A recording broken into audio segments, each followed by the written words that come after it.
Hey guys, আসসালামু আলাইকুম। Retake চ্যানেলের পক্ষ থেকে আপনাকে স্বাগতম। সো গাইস, আমরা প্রায় সময় ফেসবুকে বা টিকটকে বিভিন্ন ইমোশনাল, ইসলামিক অথবা ফানি ভিডিওতে কিন্তু এই ধরনের টাইপোগ্রাফি করা লোগো দেখতে পাই। তো আজকের ভিডিওতে আমি আপনাদের দেখাবো কিভাবে খুব সহজে পিক্সেল ল্যাব অ্যাপস থেকে এই ধরনের টাইপোগ্রাফি ইমেজ মেক করবেন। তো প্রথমে আপনাকে চলে যেতে হবে পিক্সেল ল্যাব অ্যাপসে। এডিটিংয়ের সুবিধার্থে আমরা স্ক্রিনটাকে রোটেট করে নিচ্ছি। তো এটা হচ্ছে পিক্সেল ল্যাবের ডিফল্ট পেজ। তো এখান থেকে প্রথমে আমরা পিক্সেল ল্যাবের ডিফল্ট টেক্সটটা ডিলিট করে দিব। তারপর ডিফল্ট ব্যাকগ্রাউন্ডটা চেঞ্জ করার জন্য আপনি নিচে কোনায় যে 5টি অপশন আছে এখান থেকে 4 নাম্বার অপশনে ক্লিক করবেন। এখান থেকে কালারে ক্লিক করবেন। কালারে ক্লিক করার পর এখান থেকে আপনি আপনার ইচ্ছা মতো যে কোনো একটি ব্যাকগ্রাউন্ড চুজ করে নেবেন। তো আমি একটি সলিড ব্ল্যাক কালার ব্যাকগ্রাউন্ড নিচ্ছি এখান থেকে। তো দেখতে পাচ্ছেন আমাদের ব্যাকগ্রাউন্ডটা কিন্তু চেঞ্জ হয়ে গেছে। তো এখন আমরা এখানে একটা টেক্সট অ্যাড করব। এই জন্য আবার আপনাকে 2 নাম্বার অপশন আসতে হবে। তারপর প্লাস আইকনে ক্লিক করলে এখানে টেক্সট অ্যাড করার অপশনটি চলে আসবে। এখান থেকে এডিটে ক্লিক করে ডিফল্ট টেক্সটটা ক্লিয়ার করে যে লেখাটার উপর আপনি টাইপোগ্রাফি করতে চাচ্ছেন সেই লেখাটা এখানে লিখে দিবেন। তো আমি মায়াবী লিখে ওকে করে দিচ্ছি। তারপর একটু স্ক্রল ডাউন করে সাইজে গিয়ে আমরা লেখাটা ছোট বড় করে নেব। তারপর আরেকটু নিচে গিয়ে এখানে ফন্টে ক্লিক করবেন। এখান থেকে মাই ফন্ট।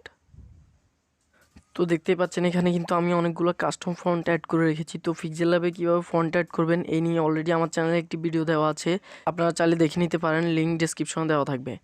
তো এখান থেকে আমরা একটা ফন্ট সিলেক্ট করে ওকে করে দিব। তো দেখতে পাচ্ছেন আমাদের লেখাটা কিন্তু চেঞ্জ হয়ে অনেক সুন্দর একটা লুকে চলে আসছে। তো আমরা আবারও লেখাটাকে প্রয়োজন অনুযায়ী কাস্টমাইজ করে ছোট বড় করে নিব। তো আমরা লেখার সাইজটা এতটুকুই রাখছি। তারপর আবার একটু নিচে স্ক্রল ডাউন করে রিলেটিভ পজিশন অপশন ক্লিক করবেন। তো এখান থেকে মাঝখানে 2টা অপশন ক্লিক করে ওকে করে দিবেন। তো দেখতেই পাচ্ছেন আমাদের লেখাটা কিন্তু একেবারে মাঝ বরাবর চলে এসেছে। তো এখান থেকে যেন নড়ে চড়ে না যায় এই জন্য আমরা লেয়ারে ক্লিক করে লেখাটাকে লক করে দিব। তো এখন আমরা লেখাটাকে কাস্টমাইজ করে নতুন একটা লুক দিব। তো এই জন্য আবারও আপনাকে চলে যেতে হবে 3 নাম্বার অপশনে। তো এখান থেকে শেপে ক্লিক করে একটা সার্কেল শেপ নিতে হবে আমাদের। সো নর্মালি এখানে ডিফল্টভাবে স্কোয়ার শেপ দেওয়া থাকে, আপনি এখানে ক্লিক করে এখান থেকে একটা সার্কেল শেপ নেবেন। তো আমাদের রেড কালার শেপ লাগবে, এই জন্য আমরা এখান থেকে কালারটা রেড করে ওকে করে দিব। তারপর এখান থেকে একটু নিচে গিয়ে রিলেভেন্ট সাইজে গিয়ে আমরা শেপের সাইজটি একেবারে ছোট করে নিব।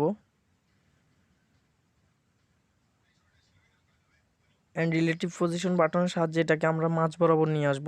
এবার পজিশন বাটন দিয়ে এটাকে আমরা এখানে এবং এখানে অ্যাডজাস্ট করে নেব।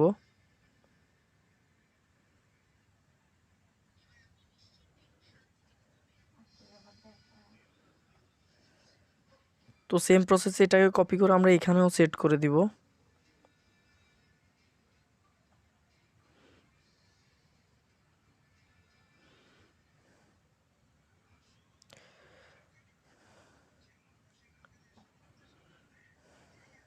তো দেখতেই পাচ্ছেন আমাদের লেখাটাই কিন্তু অনেক গর্জিয়াস একটা লুক চলে এসেছে।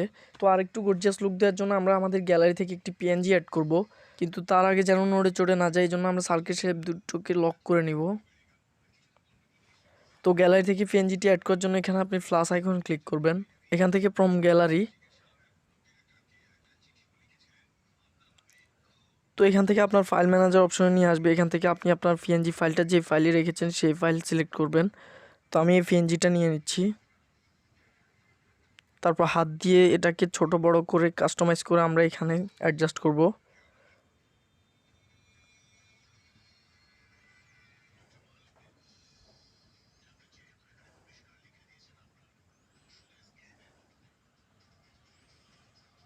তো দেখতে পাচ্ছেন আমাদের লেখাটা কিন্তু অনেক সুন্দর একটা লুক চলে আসছে। তো অনেক সময় পিএনজির কালারটা অন্যরকম থাকে, তো এখান থেকে আপনি চাইলে পিএনজির কালারটাও চেঞ্জ করে নিতে পারেন। এর জন্য আপনাকে একটু স্ক্রল ডাউন করে কালার অপশনে ক্লিক করতে হবে।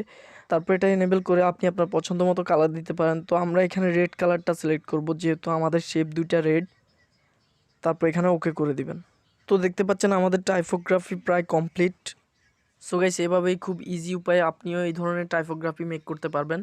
আর এখানে ব্যবহৃত সকল পিএনজি এবং ফন্টের লিঙ্ক ডেসক্রিপশনে দেওয়া থাকবে। তো ইমেজটি সেভ করার জন্য এখানে সেভ অ্যাজ ইমেজে ক্লিক করবেন। তারপর এখান থেকে জেপিজি ফরম্যাটটা চেঞ্জ করে পিএনজি করে দিবেন, যেহেতু আমরা একটা ট্রান্সপারেন্ট হিসেবে ব্যবহার করব।